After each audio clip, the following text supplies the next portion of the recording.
এক আওয়ামী লীগের অবৈধ সন্তান আমার মোবাইল দিয়ে থেট দিল, কি হুজুর তোমাকে দেখে নেব। বললাম তো কদ্দিন আমাকে যে দেখবে কদ্দিন, সেটা কথা কয় না। দেখার মালিক কে? তুই আবু জাহেলের বংশ, তুই আমাকে কি দেখবো? আর আওয়াজ দেয় কথা বলেন না কেন? এখন থেকে শুরু করে যদি কিয়ামত পর্যন্ত শুকরিয়া আদায় করেন, হাসিনা তাড়ানোর শুকরিয়া আদায় হবে না। কথা বলেন না কেন? যে পরিমাণ অত্যাচার, যে পরিমাণ নির্যাতন, এটা বলতে গেলে তো চোখের পানি আটকানো যায় না। কথা বলেন না কেন? যত আলেমকে অত্যাচার করছে এই ডিবি হারুন, এই শালাক পালে যে কি করলে মিনে হামি। এই কথা কন না, কি আছে? ভয় করতেছেন? এই মাল ভয় করার মাল না। যে পরিমাণ অত্যাচার করছে এই ডিবি হারুন, বাংলাদেশের সুনামধন্য ব্যক্তিরা, মামুনুর, এই আপনার আমির হামজা, একই সাথে মাহফিল ছিল শিবগুলি। আমির হামজা একটা অল্প বয়সের ছেলে, তাক বুড়া মানে ফেল দিছে। কি কম? আমরা কম না তো আপনারা কবেন? জ্বালা একটু কমানকে আপনারা খাচ্ছেন না আমরা খাচ্ছি? একটা ইয়ং ছেলে, ইয়ং, এই আমির হামজার ভিতরে পার্স পাতি সব নষ্ট করে দিছে এই জানোয়ার ডিবি হারুন। কথা কন না কেন?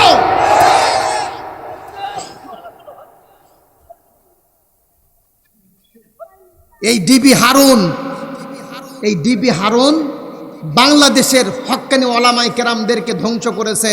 এই মুসলমান, আবারও তোমাদের ইমান জাগাও, আবারও তোমাদের ঘুমান্ত ইমান জাগাও, আবারও তোমাদের ঘুমান্ত ইমান জাগাও, আবারও তোমাদের রাস্তায় নামতে হবে, আবারও তোমাদেরকে লড়াই করতে হবে, আবার তোমাদেরকে যুদ্ধ করতে হবে। এই রকম চামাররা, এই রকম ডিবি হারুনের মতো আচরণ যদি আবারও হয়, আবারও তাদেরকে প্রতিবাদ করতে রাজি আছি। কথা বলো ঠিক কিনা? আজকে বাংলাদেশের নষ্টামিয়েরা জেলখানায় ঢোকে, আনন্দ নিয়ে বের হয়। কথা কন না কে? আর আমাদের সুনাম ধন্য বড় বড় ওলামায়ে কেরাম, যাদেরকে দেখে আসমানের ফেরেশতা পর্যন্ত কাঁদে, তাদেরকে জেলখানায় তো রাখি। আমির হামজা বর্ণনা করলো, কয় ভাই আমাকে আয়না ঘরে রাখা হয়েছিল কয়েকদিন। রফিকুল ইসলাম মাদানি, এই বিন্দি মরিচ, কথা কোনো হয় না, এই বিন্দি মরিচে উলঙ্গ করে এই ডিবি হারুন ছবি উঠাইছে। হ্যাঁ মুসলমান, ইউনুস বিন হাবিব একদিন যদি না থাকে, না থাকতে পারে, কিন্তু কোরআন কিন্তু থাকবে। কথা বলেন ঠিক কিনা? যতদিন এই বাংলাদেশে থাকবেন, আমি থাকি বা না থাকি, আমি এই মঞ্চ থেকে, এই সিরাজগঞ্জ থেকে আপনাদের কাছে ওয়াদা দিয়ে গেলাম, যতদিন এই দুনিয়াতে থাকবেন, কোরআনওয়ালাদেরকে কোরআনওয়ালাদের পাস ছাড়বেন। জান যাক, জানি তো নেবো, আর কি নেবো? আখেরাত তো তুই নিব না। কথা বলেন না কেন? তোর সাথে দেখা হবে হাসরের ময়দানে, তোর সাথে দেখা হবে হাসরের ময়দানে। দুনিয়াতে ছিলি এই বাটপারের লক্ষ লক্ষ কোটি কোটি অর্থ সম্পদের মালিক। বড় কষ্ট লাগে, বড় দুঃখ লাগে, বড় কষ্ট লাগে, বড় দুঃখ লাগে, চোখে পানি আসে। আমরা কি এত বড় অপরাধ করেছি? আমরা এত বড় কি ক্ষতি করেছি? আমরা কি কারো গদি নিয়ে টানাটানি করছি? আমরা না শুধু একটু কোরআনের কথাই বলি। আমাকে গ্রেফতার করার আগে আমাকে এক শেরপুরের এক আওয়ামী লীগের নেতা, কোরআন সাক্ষী, আমার ড্রাইভার আছে, জিজ্ঞেস করেন, আমার ড্রাইভার পর্যন্ত হুমকি দিছে, তোর হুজুরকে সোজা রাখিস। আমার দোষ? আমার নাম কেন, আমার নাম কেন দোয়ার মধ্যে নিল না? ওই জোর করে সব নিয়ে নেওয়া হয়েছে অভ্যাস। কথা কন না কে? জোর করে নিয়ে হয়েছে অভ্যাস। ওই জন্য আল্লাহকে জোর করে নিবি। আল্লাহ বলতেছে, তো কেমন ঠকামু, তো বাংলার মাটি তো রাখবো না, তুই হেঁটে পার হতে পারবি না, কারণ মাটিও তো কামড়ে ধরবি। বাংলাদেশের মাহফিলগুলোকে বিভিন্ন থানায় মর্গেজ দেওয়া হয়েছিল। কিরে বাংলাদেশে আমরা মুসলমান কান্ট্রি, মুসলমান দেশে কোরআনের কথা বলবো, কিসের আমাদের পারমিশন? কথা বলেন না কেন? কিসের পারমিশন? পারমিশন তো নিবে নাস্তিকের বাচ্চারা, পারমিশন তো নিবে অবৈধ সন্তানের বাচ্চারা। আমরা কেন পারমিশন নেব? কারণ আমরা কোরআনের সৈনিক। কোরআনের সৈনিকের কোনো পারমিশন লাগে? এ বাজার এই কোরআনের আলো, কোরআনের বাতি শুধু ঘরের মধ্যে জ্বললে চলবে না ভাই। এই কোরআনের বাতি, কোরআনের আলো যদি সংসদের মধ্যে চলে, সংসদের মধ্যে জ্বলা মাত্রই সংসদ থেকে পাশ হয়ে গেল, খবরদার মসজিদের মধ্যে যেন দুই হাত ফাঁকে ফাঁকে না দাঁড়ানো লোক দেখি। মসজিদের মধ্যে দুই হাত ফাঁকে ফাঁকে দাঁড়াতে হইবে, একসঙ্গে দাঁড়ানো যাবে না। এ যুবক ভাই, আওয়াজ করতে করতে গাও ঘামা ফালাইলো, আর পুলিশের ভয়ে অনেকেই মসজিদ ছাড়লো। কথা বলেন ঠিক কিনা? তার মানে কি? তার মানে কি? তার মানে হইল সংসদে কোরআন চললে অবশ্যই সারা বাংলাদেশের মানুষ সোজা করা যায়। আরো জোরে বলেন না কেন? এই জন্যই কোরআনকে সারা যাবে। এই কোরআনের দাম, এই কোরআনের মান আমাদের সমাজের মধ্যে নাই। তার কারণে কোরআন ওলাদের খালি বিপদ, গজব, মুসিবত। কথা বলেন না কেন? কথা বলেন না কেন?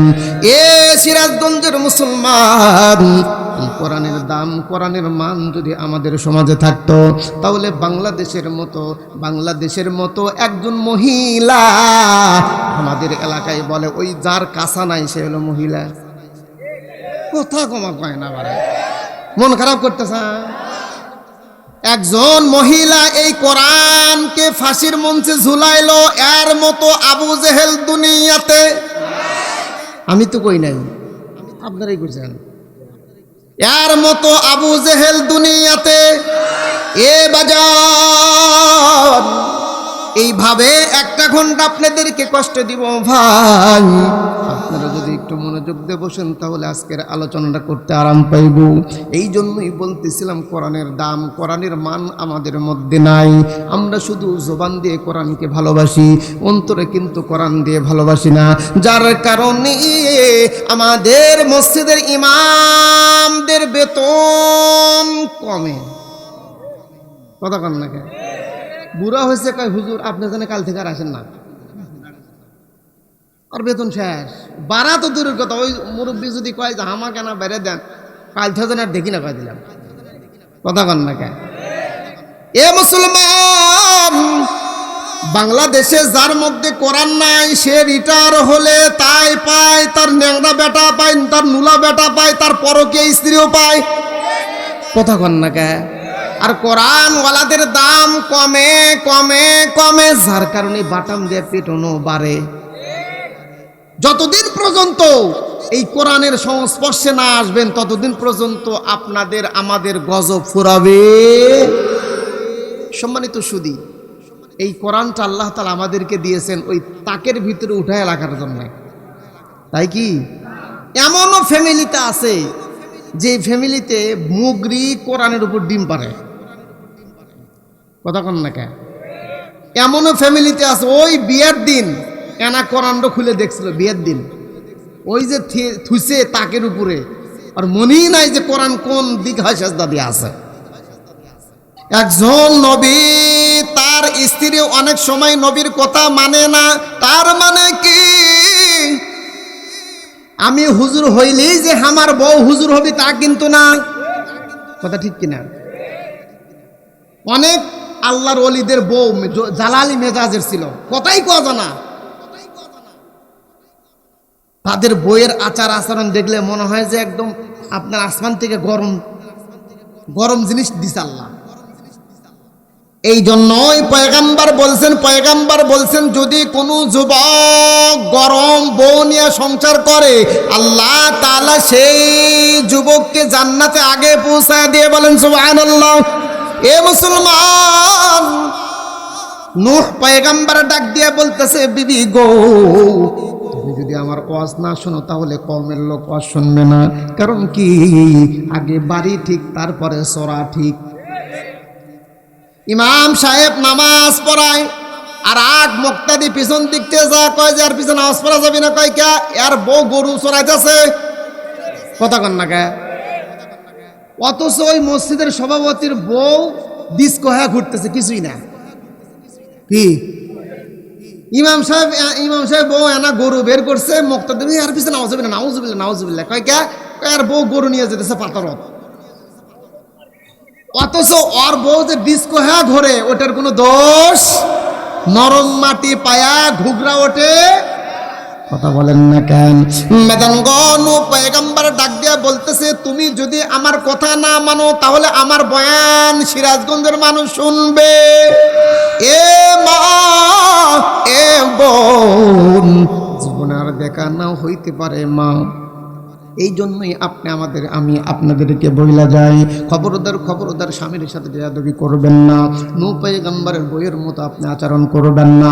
অনেক মহিলারা ডাক দিয়া বলে, হুজুর গো, আজকে আপনি ছেলেদের পক্ষে খুব ওয়াজ করতেছেন, কিন্তু আমার স্বামীর যে এখনো দুইটা করে, এটা হলো দলিল করা, দুইটা হলো দলিল ছাড়া, কথা কমা কয় না।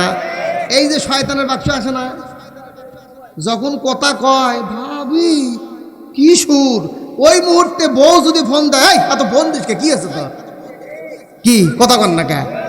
অন্যর বউ, আমার এক চাচা আছে, আমার এক চাচা আছে ডাক্তার, আমার সামনে এক মহিলা ফোন দিছে, মানে চাচা হলেও একই বয়সের তো সম্পর্ক ভালো, যেভাবে যত সুন্দর করে, যত মধু দিয়া, যত আকর্ষণ দিয়ে কথা বলতেছে, আমি কথা কষ্ট যে বললাম কে ফোন দিছে, আপনি হুজুর মানুষ, আপনি কি বুঝবেন? কারণ বইয়ের সাথে কথার মশান একরকম, আর অন্য মহিলার সাথে কথার মশান, কথা কমা কয় না।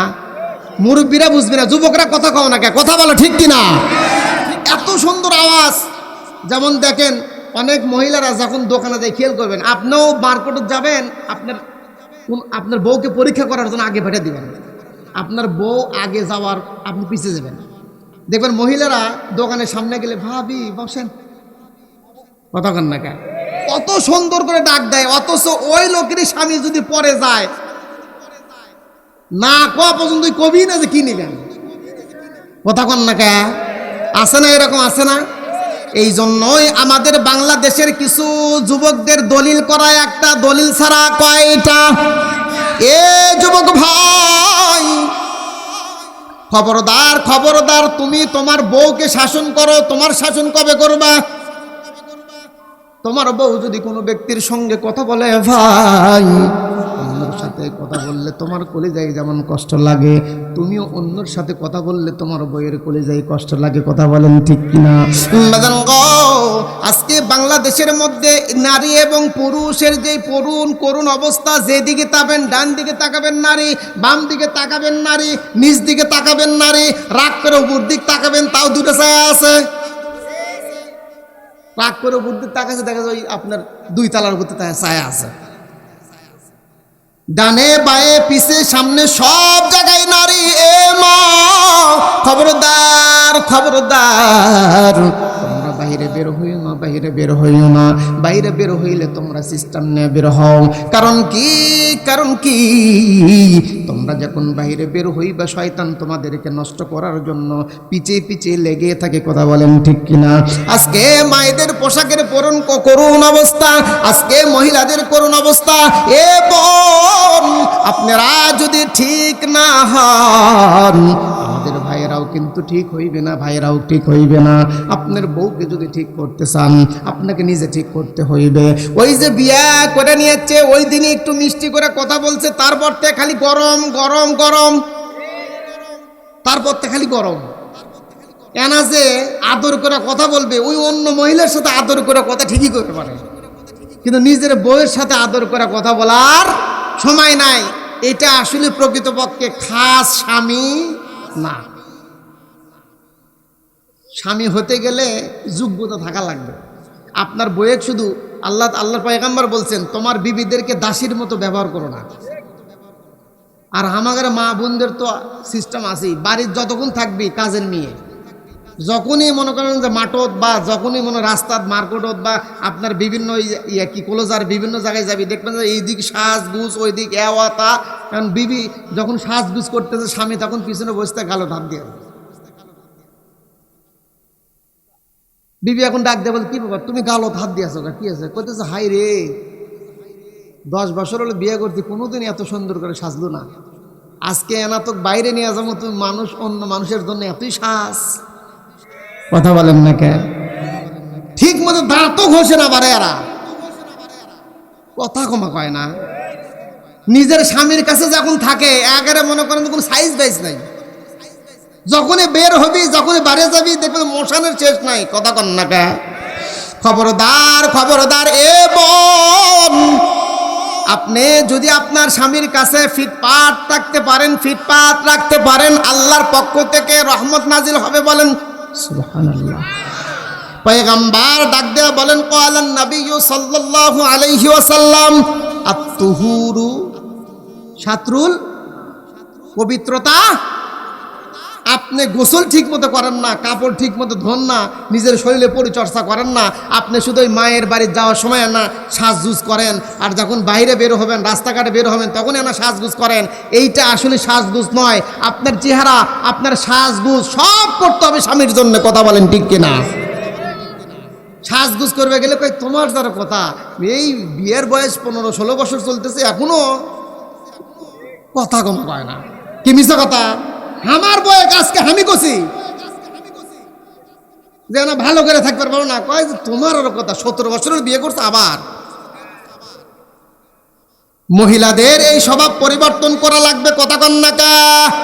এ বোন, সবসময় স্মার্ট হয়ে থাকবেন, স্মার্ট হয়ে থাকবেন, তাহলে আপনার স্বামী কোনো জায়গা সাইড মারবে।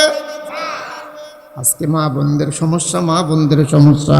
এই জন্যই মায়েদেরকে পায়ে হাত ধইরা বইলা গেলাম, মা খবরদার খবরদার ফিটপাট ছাড়া থাকবেন না, সবসময় চকচকা হয়ে থাকার চেষ্টা করবেন, সবসময় ফিটপাট হয়ে থাকার চেষ্টা করবেন, সবসময় একটু পবিত্র হয়ে থাকার চেষ্টা করবেন।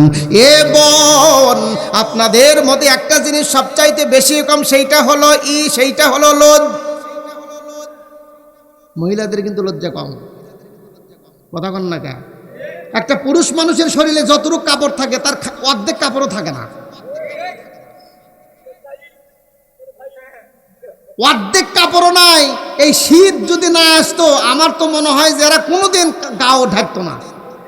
শহরে বাজারে দেখো নারীদের ঢল, পর্দাবিহীন তারা করে ঝলমল। শহরে বাজারে দেখো নারীদের ঢল, পর্দাবিহীন তারা করে ঝলমল। অন্যকে তার দিকে আশেকে বানাই, অন্যকে তার দিকে আশেকে বানাই। দেশটা আজই ধ্বংস হলো নারীর বেপরদাই, সবার মুখে একই আওয়াজ হাই হাই হাই। ইবলিসে আজম বাংলাদেশে আগমন হয়েছে পরিমনির ভেসে। বুড়া মানুষ বুঝবে না, ছোলেরা বুঝছে যে কোন জায়গা হিট দিছে হুজুর। যেই পরিমনির বিয়ার আগে ছোল। এই যুবকরা কথা কও না কেবারা, মুরব্বিগার তুই তো খালি বসে তুলছি। বিয়ার আগে ছোল, ওইটা হালাল না হারাম? সেই বিয়ার আবার কাবিন না মানে পেশাল কেড়ে তোর পুরা বডি তাই তো না পাক। কথা কন না কে? ওই জায়গায় হামার মতো হুজুর কেন?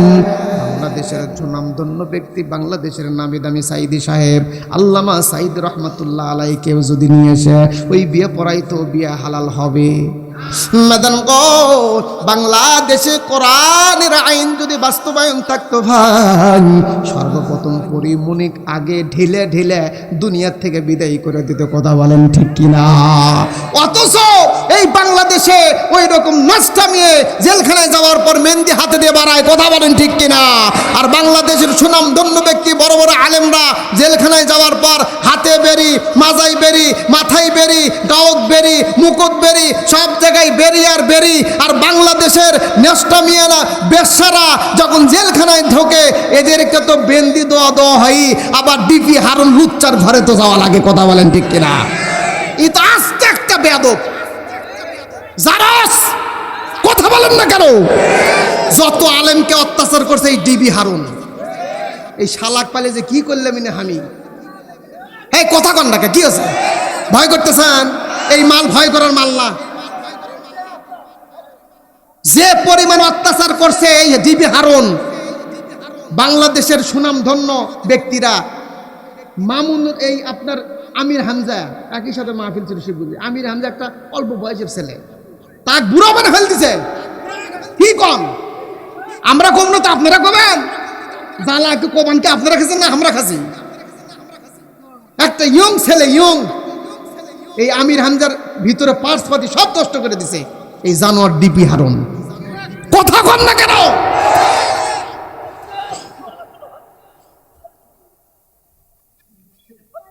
এই ডিবি হারুন বাংলাদেশের হক্কানি ওলামাই কেরামদেরকে ধ্বংস করেছে। এই মুসলমান, আবারও তোমাদের ইমান জাগাও, আবারও তোমাদের ঘুমান্ত ইমান জাগাও, আবারও তোমাদের ঘুমান্ত ইমান জাগাও, আবারও তোমাদের রাস্তায় নামতে হবে, আবারও তোমাদেরকে লড়াই করতে হবে, আবার তোমাদেরকে যুদ্ধ করতে হবে। এই রকম চামাররা, এই রকম ডিবি হারুনের মতো আচরণ যদি আবারও হয়, আবারও তাদেরকে প্রতিবাদ করতে রাজি আছি। কথা বলো ঠিক কিনা?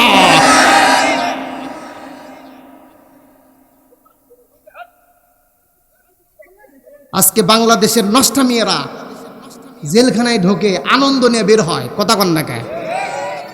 আর আমাদের সুনাম ধন্য বড় বড় ওলামায়ে কেরাম, যাদেরকে দেখে আসমানের ফেরেশতা পর্যন্ত কাঁদে, তাদেরকে জেলখানায় তো রাখি। আমির হামজা বর্ণনা করলো, কয় ভাই আমাকে আয়না ঘরে রাখা হয়েছিল কয়েকদিন।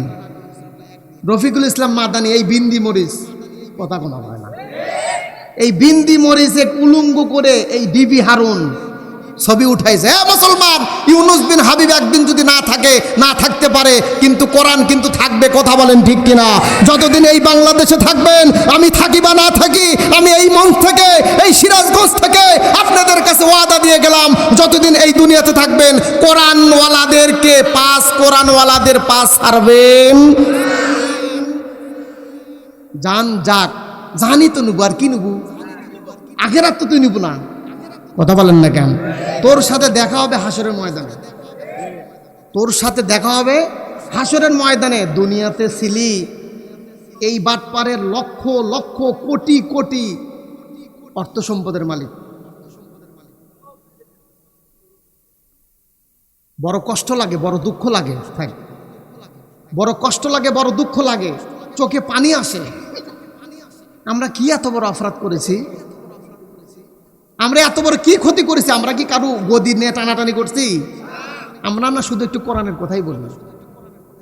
আমাকে গ্রেফতার করার আগে আমাকে এক শেরপুরের এক আওয়ামী লীগের নেতা, কোরআন সাক্ষী, আমার ড্রাইভার আছে, জিজ্ঞেস করেন, আমার ড্রাইভার পর্যন্ত হুমকি দিছে, তোর হুজুরকে সোজা রাখিস। আমার দোষ? আমার নাম কেন দোয়ার মধ্যে নিল না? ওই জোর করে সব নিয়ে হয়েছে অভ্যাস। কথা কন না কে? জোর করে নিয়ে হয়েছে অভ্যাস। ওই জন্য আল্লাহকে জোর করে নিবি। আল্লাহ বলতেছে, তো কেমন ঠকামু, তো বাংলার মাটি তো রাখবো না, তুই হেঁটে পার হতে পারবি না, কারণ মাটিও তো কামড়ে ধরবি। বাংলাদেশের মাহফিলগুলোকে বিভিন্ন থানায় মর্গেজ দেওয়া হয়েছিল। কিরে, বাংলাদেশে আমরা মুসলমান কান্ট্রি, মুসলমান দেশে কোরআনের কথা বলবো, কিসের আমাদের পারমিশন? কথা বলেন না কেন? কিসের পারমিশন?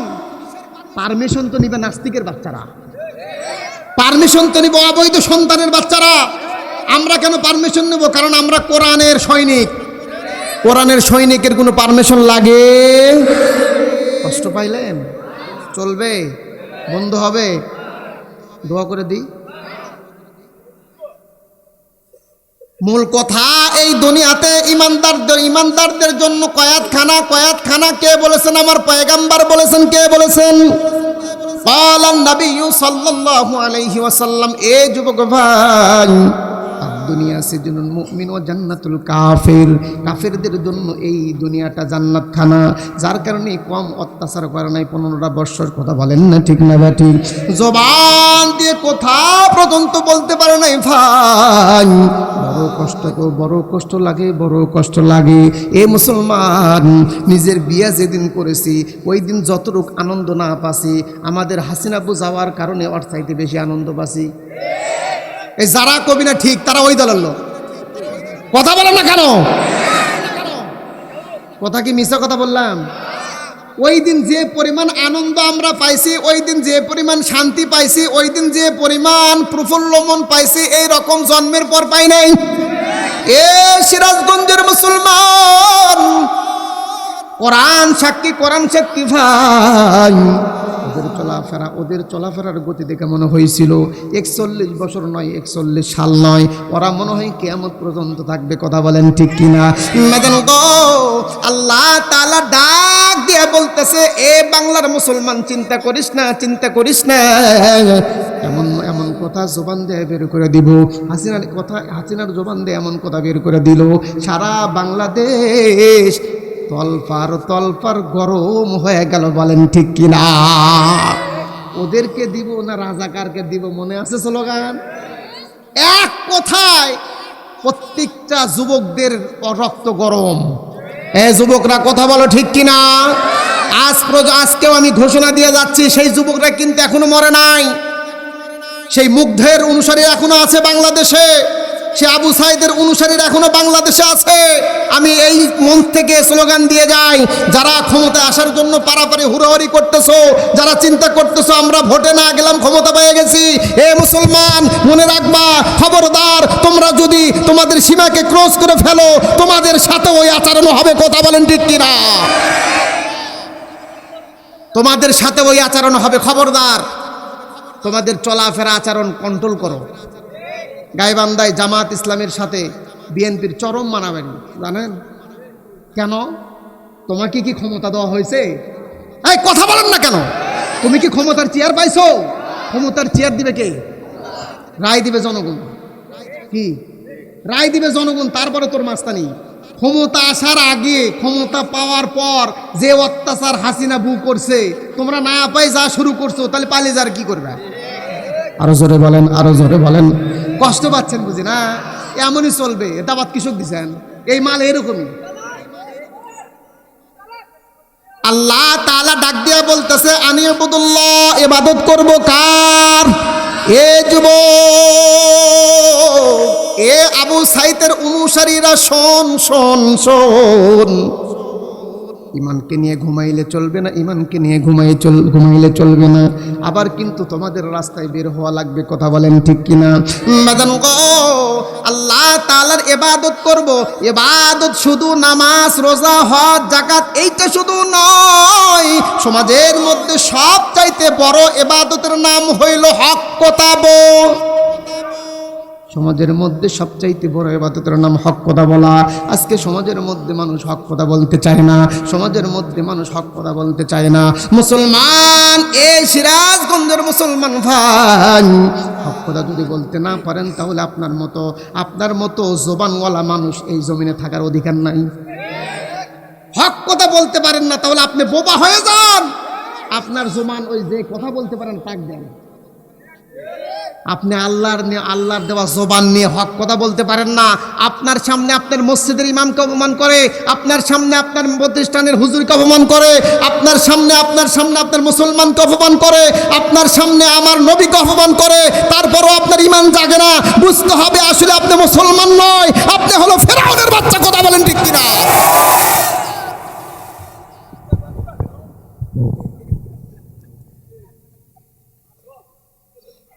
নবীকে গালি দেয়, নবীকে কষ্ট দেয়। এই বাংলাদেশে বসে নাস্তিকের বাচ্চারা আমার নবীকে আঙ্গুল তুলে তাকায়, আর টুটি ছিঁড়ে ফেলবো। এই যারা বলবে না ঠিক, তারা ওই দলের লোক। আরো জোরে বলেন না কেন? নামাজ কম পড়লে পড়তে পারি, হক কথা ছাড়বো না। কি হক কথা বলে যে চা খিলেন বন্ধু হবি, হক কথা বললে যে চা খিলেনও বন্ধু হবি। বলতেছে বন্ধু তুই কিসো কত পেতাল পারে, যা পারে করুক তো থত। এই চিন্তা চেতনা যদি বাংলাদেশের যুবকদের মধ্যে থাকতো, তাহলে আজকে এই স্বাধীনতা আসতো না। আবু সাইদের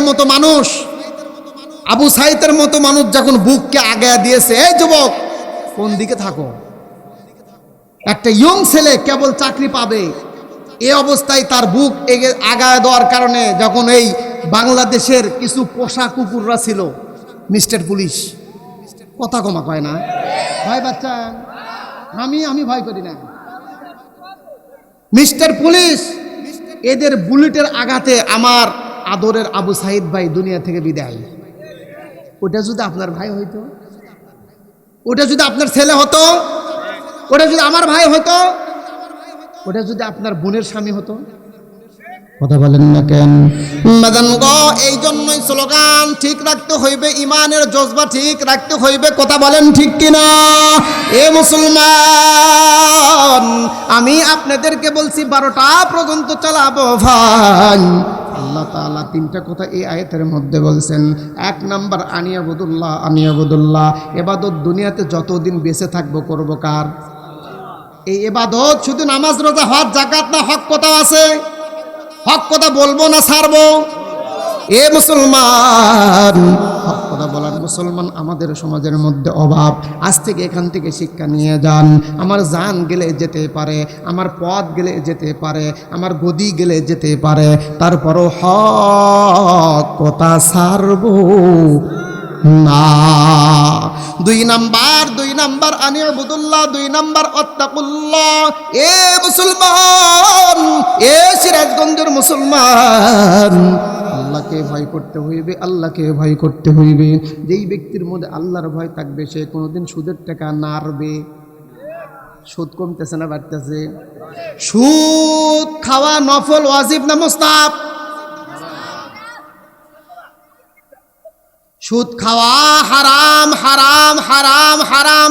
এ সিরাজগঞ্জের মুসলমান, আপনাদের গ্রামের মধ্যে যদি কোনো ব্যক্তি মার সঙ্গে জেনা করে ভাই, তাহলে কিন্তু সেই গ্রামের মধ্যে তাকে রাখবেন না, সমাজচ্যুত করবেন। কথা কন না কে? তুই বাড়া, তোর আর এই গ্রামে থাকার অধিকার নাই। বলছে কেন? আমি কি দোষ করছি? তুই মায়ের সাথে জেনা করছিস। আপনারা আশ্চর্য হতে পারেন, আমার কিন্তু টাঙ্গাইল, ময়মনসিংহ, জামালপুরের দিক মাহফিল দিচ্ছি। টাঙ্গাইলে এক ঘটনা ঘটছে, ছেলে মায়ের সাথে জেনা করছে। টাঙ্গাইলে একটা জায়গার নাম আছে, আপনারা কোথায় পারেন? আন্তর্জাতিক মানের জায়গা। ওই জায়গার পাশে আমার 2 দিন আগে মাহফিল ছিল। ওই জায়গায় ছেলে মায়ের সাথে জেনা করছে। ছেলে যদি মায়ের সঙ্গে জেনা করে, সেই ছেলেকে মানুষ বেঁচে রাখবে? সমাজচ্যুত করবে। তাহলে মায়ের সাথে জেনা করার কারণে যদি সমাজচ্যুত করেন, মায়ের সাথে জেনা করার কারণে যদি সমাজ থেকে বের করে দেন, তাহলে সুদখোর কেন মসজিদের সভাপতি? আওয়াজ দিয়ে কথা বলে না কেন? এই পিছনের ভাইরা বলো না কেন? সুদখোর কেন মাহফিলের সভাপতি? সুদখোর কেন মসজিদের সভাপতি? সুদখোর কেন মসজিদের সভাপতি? সুদখোর কেন সমাজের মোড়ল? কারণ যে ব্যক্তি মায়ের সাথে জেনা করে, যে ব্যক্তি মায়ের সাথে অকাম করে, শুধু সভাপতি কেন, এলাকার থেকে বঞ্চিত করতে হবে। কথা বলেন ঠিক কিনা? দ্বিতীয় নাম্বার গুণ, সূরা নূহ আলোচনা চলতেছে। এ সিরাজগঞ্জের মুসলমান, দ্বিতীয় নাম্বার গুণ হইল কার ভয়? আল্লাহর ভয়। রবের ভয় না র্যাবের ভয়? রবের না র্যাবের? র্যাবের ভয় যতটুক আছে, রবের ভয় অতটুক নাই। কথা কন না কে? র্যাব দেখলে ময়না কাম সারা। আর আল্লাহ বলতেছে, হে আব্দুল করিম, জুমার নামাজের আজান হয়েছে, তাড়াতাড়ি মসজিদে কয় যাই, আনা পরেই যায়। কথা কন না কে? আল্লাহর ভয় থাকতে হইবে। আল্লাহর ভয় থাকলে সে কোনোদিন সুদ। এ সিরাজগঞ্জের মুসলমান, আজকে সমাজের মধ্যে ঘুষ কমছে না বাড়ছে? ঘুষ যত বাড়ছে, এত কিছুই, এত মনে হয় কোনো কিছু বাড়ে নাই। এটা ফাইল এই কানির থেকে ইমরানা পার করবেন, কয়েছে এনা এনা। কথা কন না কে? এনা। আমি তো হুজুর মশাই, আমি তো কিছু বুঝি না। আমার 8 তারিখে ইয়া আছে, হাজিরা আছে, সামনে মাসের 8 তারিখে। দোয়া করেন আল্লাহ তাআলা যেন মুক্ত করে দেয়। বলে না আমি। বলতেছে এনা। তা আমি বলি এনা কি? বলতেছে বোঝেন না, এমন থেকে এমন আসবি এনা এনা। তার মানে মাল চাই, মাল। কথা বলেন না কেন? যারা ঘুষ খায় এদের থাকে না হুশ। কোথায় ঘুষ খাবে, কোথায় কি বলবে, কোথায় কি করবে, এদের হুশ থাকে? ঘুষ খাওয়া যাবে?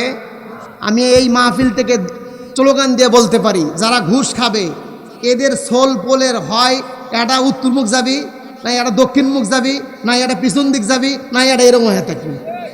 কথা বলেন না কেন? কথা বলেন না কেন? ঘুষ খাবো, খা, মরে যাবো। পুলিশ গাড়ে তো, পুলিশ গাড়ি আর কি বলবো, এরা তো বাংলাদেশ কিনে নিছিল। কথা কন না কে? এনা কথা কম কয়, তোল তোল গাড়ি তোল। এখন কমা পারিস না, চাপা ভেঙে ফেলতাম।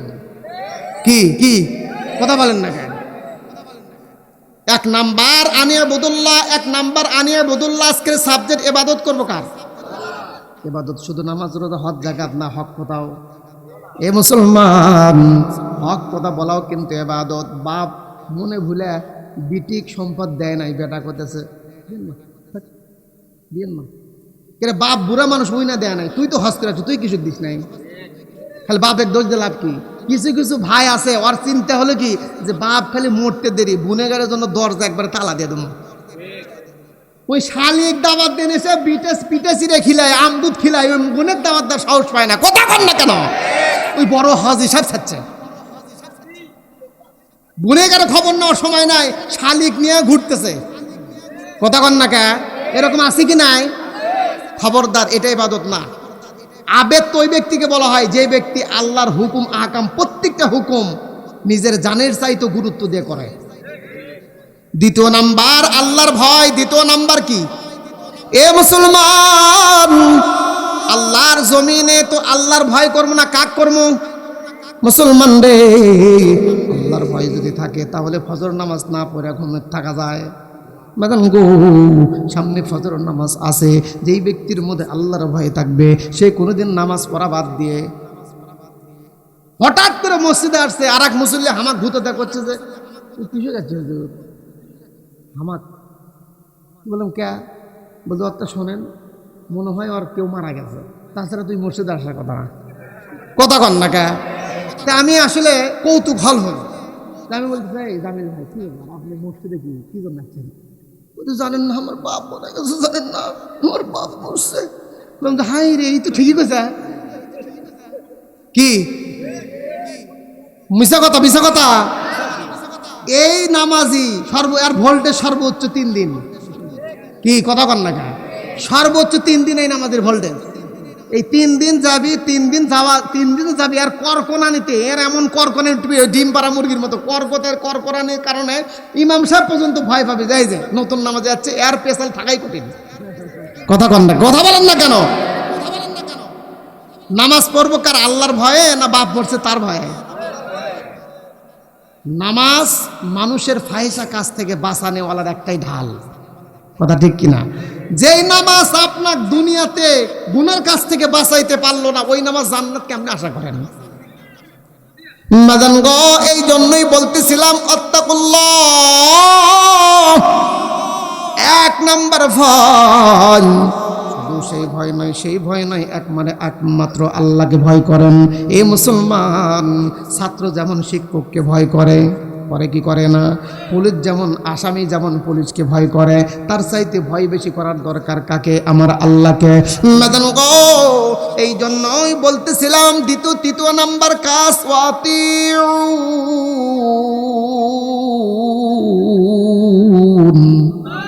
দ্বিতীয় নাম্বার গেল। তৃতীয় নাম্বার কাজ হইল নবীর আনুগত্য।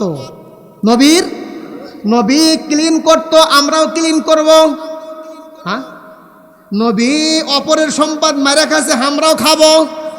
নবী অন্য মানুষের উপর জুলুম করছে, আমরাও করব না। না না, নবী কোনোদিন কোনো ব্যক্তিকে জবান দিয়ে কষ্ট দেয় নাই। মুসলমান, পয়গম্বর কি বলেন? পয়গম্বর কি বলেন? ক্বালান নবী সাল্লাল্লাহু আলাইহি ওয়াসাল্লাম, লা ইয়ারহামুল্লাহু মান লা ইয়ারহামুন নাস। যেই ব্যক্তি মানুষের উপর দয়া করে না, ওই ব্যক্তির উপর আমার আল্লাহ দয়া করে না। এই 3টা গুণ যদি আপনার মধ্যে থাকে, আল্লাহ একটা পুরস্কার দিছে। কটা পুরস্কার?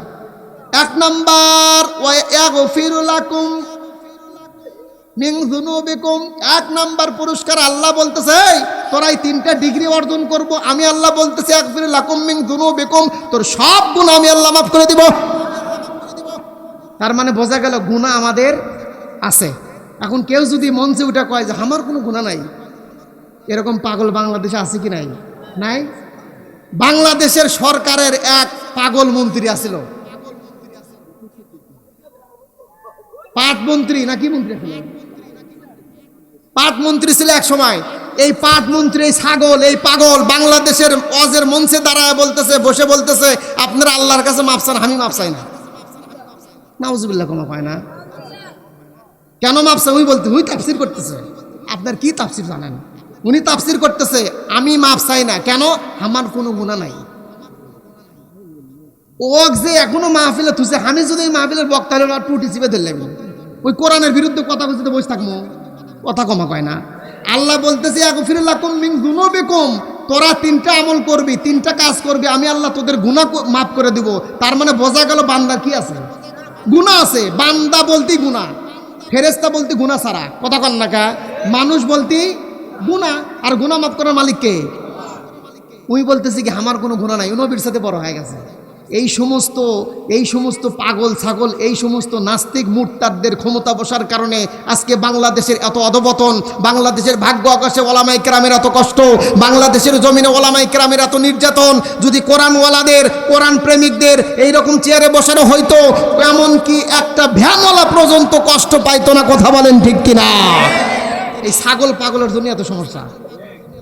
ইয়াগফিরুল্লাকুম যুনুবাকুম, তোমরা দুইটা আমল, তিনটা আমল করবা, আমি আল্লাহ তাআলা তোমাদেরকে 1 নাম্বার দিব, তোমাদের সব গুনাহ মাফ করে দিব। কে গুনাহ মাফ করার মালিক? কে? না বাবার কাছে যা করবেন আমাকে মাফ করে দেব, বাবার ক্ষমতা আছে। মুসলমান গুনাহ মাফ করতে চাইলে কোরআনের পক্ষে থাকবেন না বিপক্ষে? কোরআনের বিপক্ষে থাকলে গুনাহ মাফ হবে। এ মুসলমান, এই যে আপনাদের যে মাদ্রাসা ভাই, মাদ্রাসায় কোরআনের যদি পক্ষে থাকতে চান তাহলে মাদ্রাসার পক্ষে থাকা লাগবে না মাদ্রাসার বিপক্ষে? মুসলমান গো, মাদ্রাসার পক্ষে থাকা মানে কোরআনের পক্ষে থাকা ভাই। মাদ্রাসার পক্ষে যদি থাকতে চান তাহলে কোরআনের পক্ষে থাকা হইবে। আর যেই ব্যক্তি কোরআনের পক্ষে থাকলো সে স্বয়ং কার পক্ষে থাকলো? আল্লাহর পক্ষে থাকলো। মুসলমান, আল্লাহ তাআলা বলছে তোমরা তিনটা আমল করবে, আমি আল্লাহ তোমাদেরকে দুইটা দিব। 1 নাম্বার ইয়াগফিরুল্লাকুম মিন যুনুবিকুম, 1 নাম্বার আমি আল্লাহ তোমাদের সব গুনাহ মাফ করে দিব। বলেন সুবহানাল্লাহ। এ মুসলমান, আল্লাহ গুনাহ মাফ করে দিবে। আরেকটা আপনাদেরকে সারপ্রাইজ দিছে আল্লাহ, আরেকটা সারপ্রাইজ আছে, শুনবেন না? কোরআনের পক্ষে আমাদের থাকার নিয়ত আছে তো ইনশাআল্লাহ। জান গেলে যাক, হাত চলে যায় যাক, চোখ চলে যায় যাক, পা চলে যায় যাক, তারপরও কোরআনের পক্ষে, কোরআনের পক্ষ ছাড়ব। লিল্লাহি তাকবীর। কোরআন সুন্নাহ যেখানে, নারায়ে তাকবীর। এই মজমার মধ্যে এমন কিছু প্রেমিক বান্দা দেখতে চাই, যেই ব্যক্তি, যেই বান্দা কোরআনের জন্য কলিজাটা কাঁপে, কোরআনের জন্য মনটা ভরে যায়, এমন 10টা আল্লাহর বান্দাকে দেখতে চাই। এ মুসলমান, কোরআনের 2য় 4র্থ নাম্বার আলোচনাটা শেষ করে আমি বিদায় নেব ভাই। 3 নাম্বার 3টা আমল করতে হইবে। 1 নাম্বার আল্লাহর ইবাদত করা, 2 নাম্বার আত্তাকুল্লাহ, ভয় করা কাক, 3 নাম্বার হইল, 3 নাম্বার কি? ওয়াতিউন, আল্লাহর পয়গম্বরের আনুগত্য করা, আল্লাহর পয়গম্বরের আনুগত্য করা। এই 3টা কাম করতে পারলে আল্লাহ 2টা জিনিস দিবে। 1 নাম্বার ইয়াগফিরুল্লাকুম মিন যুনুবিকুম, আল্লাহ আপনার সমস্ত গুনাহ খাতা কি করে দিবেন। আর গুনাহ মাফ করে দেওয়া মানে জাহান্নাম ওয়াজিব হওয়া। হ্যাঁ, গুনাহ মাফ করে দেওয়া মানে জান্নাত ওয়াজিব হয়ে যাওয়া। কথা কন না কে?